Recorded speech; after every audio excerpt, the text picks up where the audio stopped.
कभी कभी कुछ लोग अपराध रोकने के चक्कर में भी अपराध को कर जाते हैं। इसके बाद उन्हें जेल के सलाखों के पीछे जाना पड़ता है। जी हाँ, ऐसा ही इस सच्ची घटना में होता है।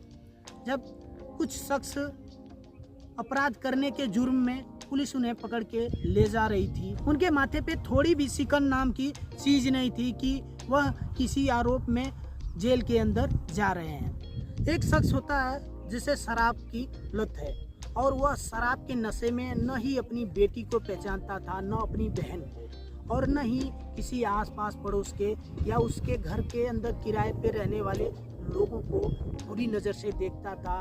वह अपने ही बेटी के साथ ऐसी हरकत करता है जिसे आप सुन के हैरान परेशान हो जाएंगे, सोचने पे मजबूर हो जाएंगे कि आखिरकार कोई बाप अपनी बेटी के साथ ऐसा कैसे कर सकता है। जी हाँ, आइए पूरी घटना को जानते हैं और सुनते हैं। सजग रहिए, सावधान रहिए, ऐसी दुर्घटनाएं आपके साथ भी हो सकती हैं और नहीं भी हो सकती हैं। नमस्ते, प्रणाम, मैं सुनील, आप देख रहे हैं सामाजिक घटनाएं। साथियों, यह घटना राजस्थान प्रदेश की जयपुर जिले की है, जहां एक थाना लगता है आमेर थाना अंतर्गत 25 फरवरी को एक घटना घटित होती है। पुलिस को एक फ़ोन आता है, रात्रि को 1:15 के आसपास पुलिस को एक फ़ोन आता है और उस फ़ोन पे शख्स कहता है कि साहब, जो दिल्ली को हाईवे जाता है उसी हाईवे पे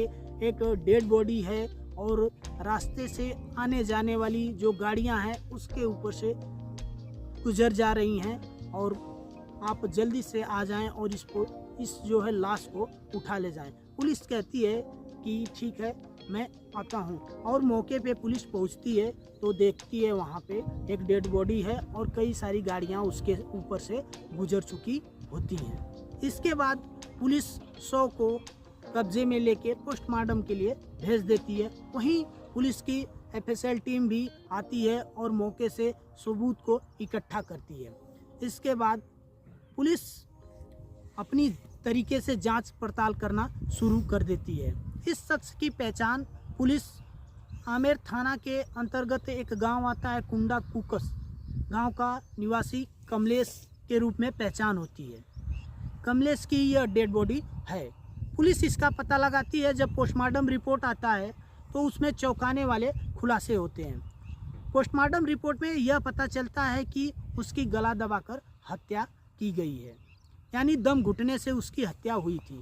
पुलिस अब हैरान परेशान थी कि आखिरकार इसकी हत्या किसने की।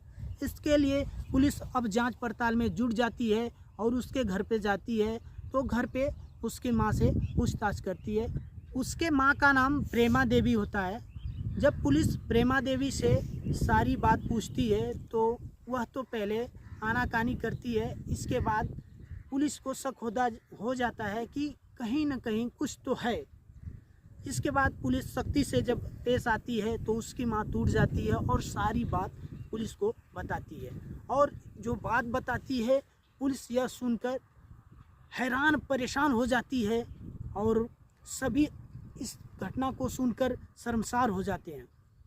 साथियों, पुलिस को उसकी मां बताती है कि कमलेश एक इलेक्ट्रिशियन का काम करता था और लगभग 2 साल पहले वह इलेक्ट्रिशियन का काम करते समय छत के ऊपर से गिर गया, करंट लगा और वह नीचे गिर गया। इसके बाद काफ़ी दवा हम लोग ने किया और वह ठीक नहीं हुआ। कमर के नीचे से उसको पैरालिसिस हो गया। वह चलने फिरने में काफ़ी उसको समस्या होती थी और वह घर पे रहता था और उसकी एक आदत थी शराब पीने की, लत बहुत ज़्यादा थी। वह शराब के नशे में हमेशा धुत रहता था। वह न ही अपनी बेटी पहचानता था, न ही माँ को पहचानता था, न ही बीवी को, या जो मकान में किराएदार रहते हैं कोई भी उसके घर में आ जाता था तो उनके साथ अश्लील हरकतें करना उसका काम था। एक दिन की बात है जब वह कमलेश अपनी ही बेटी से एक दिन आपत्तिजनक स्थिति में उसकी बीवी देख लेती है और इससे नाराज़ होकर उसकी बीवी आत्महत्या कर लेती है। इससे घर में काफ़ी क्लेश बढ़ जाता है और हम लोग काफ़ी परेशान रहा करते थे। तो मैंने ही करीब 10-15 दिन पहले से प्लानिंग बना रही थी कि इसको रास्ते से हटाया जाए। यह घर का कांटा बन चुका है सबके दिलो दिमाग पे। इसकी अश्लील हरकतें से सब लोग परेशान थे।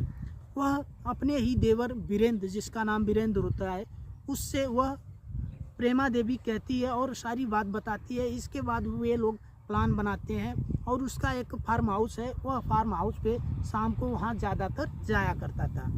तो उसके बाद वीरेंद्र प्लान बनाता है और इस प्लान में सन्नी नाम का उसका किराएदार है और एक ज्ञानदीप, दोनों मिलके और उसका चाचा वीरेंद्र, सभी लोग ने मिलके एक प्लान बनाया और कि जब वह फार्म हाउस पे जाएगा तो उसके साथ हम लोग घटना को अंजाम देंगे। वैसा ही होता है। जब वह कमलेश फार्म हाउस जाता है तो वहाँ जाने के बाद शराब पीता है और वह शराब के नशे में जब धुत हो जाता है तो ये लोग पहुँचते हैं रात्रि को और इसके बाद उसे वहाँ अकेला पाके उसको कंबल से उसका सर दबा देते हैं और सांस न लेने की वजह से धीरे धीरे उसका दम घुट जाता है और वह मर जाता है। इसके बाद मरने के बाद उसे फेंकने के लिए प्लान बनता है। उसमें एक साथी था जो कि सुरेश नाम है और उसके पास एक पिकअप थी। उसी पिकअप में उसको लाद के डाल के लेके जाते हैं और जो दिल्ली हाईवे है उसी पे एक रिसोर्ट है वहीं के बगल में फेंक देता है। इसके बाद हम लोग वहाँ से वापस चले आते हैं। उसकी माँ कहती है कि मैंने सोचा था कि चलो इस तरीके का प्लान बनाया जाए, किसी को पता भी ना चले, और कमलेश के ऊपर पहले से ही 4-5 लाख रुपए के कर्ज थे, तो मैंने सोचा कि वो कर्ज भी माफ़ हो जाएगा और इसके बाद जो यह इसकी हरकतें हैं उससे भी छुटकारा मिल जाएगा और पैसे भी हम लोग को कुछ मिल जाएंगे। जी हाँ साथियों, इसके बाद पुलिस इस घटना को सुनकर हैरान परेशान हो जाती है। आसपास पड़ोस के लोग भी इस घटना से काफ़ी दुखी आहत होते हैं और सोचने पे मजबूर हो जाते हैं कि कैसे कोई बाप अपनी ही बेटी के साथ ऐसी अश्लील हरकत करता है। इसे सोचकर जो इंसानियत होती है यह शर्मसार हो जाती है। कहीं न कहीं दोस्तों, जो उन्होंने किया यानी प्रेमा देवी ने जो प्लान बना के इस घटना को अंजाम दिया वह कानून के नज़रों में गलत था। उन्हें ऐसा नहीं करना चाहिए था क्योंकि कानून को हाथ में लेने का किसी को अधिकार नहीं है। उन्होंने उस अभद्र व्यक्ति को उसके कुकर्मों से छुटकारा पाने के लिए जो वो रास्ते अपनाए, कहीं न कहीं वह कानून के नज़र में गलत है। ऐसा हमें नहीं करना चाहिए। अगर इस तरीके की वह जो घटना को अंजाम दे रहा था कमलेश, वह कहीं न कहीं जो है कि अगर प्रेमा पुलिस को इस बात को पहले ही बताई होती तो पुलिस ने उसे अरेस्ट करके हो सकता था इस घटना से बच जाते और ऐसी घटना नहीं घटित होती। तो साथियों, इस घटना का सुनाने का मात्र एक मकसद है कि समाज को जागरूक करना, न ही किसी के भावनाओं को आहत करना। साथियों, इस पे अपनी राय ज़रूर रखें।